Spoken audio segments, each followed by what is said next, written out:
Oh, ganda yarn.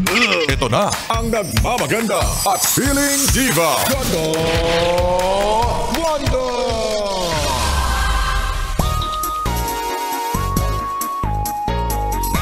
Oy, chismis mo na naman yung kapintasan ng kaibigan mo? Ha? Porkit nagkamali siya kahapon? Porkit nagkamali siya ng spelling ng bouquet? Chinismis mo na, grabe ka sama ng ugali mo, ha? Maglabasan lahat ng feeling perfect. Yung mga taong walang kapintasan, yung mga hindi nagkakamali. Oh, ikaw na to, 'di ba? Feeling perfect ka. Ha? Porket nagbago na ang taon, tingin mo ano ka na, bagong tao ka na, hindi ka na pwedeng magkamali. Ay, may ganon. Anyway, it's me, it's a girl DJ. Ganda Wanda, kasama nyo na dito sa 101.1 Yes FM. Pero totoo ang sinasabi nila mga yes friend, na may mga ipinanganak talaga sa mundong ito na ipaparamdam sa'yo na sila ang palaging tama. Wala sa bokabularyo nila ang mga salitang X, wrong. Walang ganon. Na sila ang pinakamatalino, pinaka-perfect. Diba? At kung mang-down ng isang tao or ng ibang tao, akala mo hindi nagbebeko ng brief.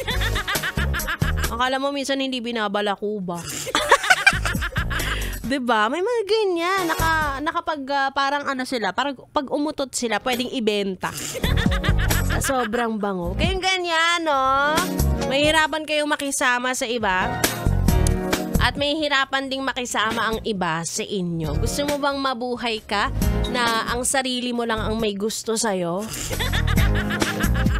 Diba? Tanggapin nyo na at some point ay nagkakamali din kayo sa buhay. At kapag kayo ay nagkamali, susunod dyan syempre aminin ninyo.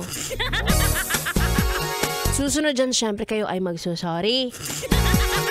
Ganon, may mga steps yon, hindi yung iniisip mo lang na, ay, nagkamali ako pero hindi ko aaminin ang pagkakamali ko. Alam mo na kung sino ang tinutukoy ko, yang katabi mo sa jeep.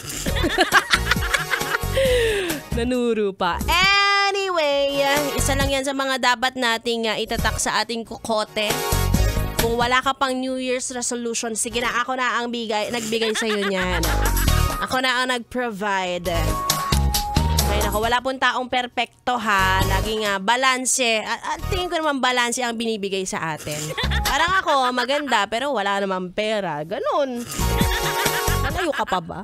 Anyway, tuloy-tuloy ang ating tugtugan. Samahan nyo ako hanggang alas 9 ng gabi. Dito lang sa stasyong number 1 sa kagandahan. 101.1 Yes FM Solid.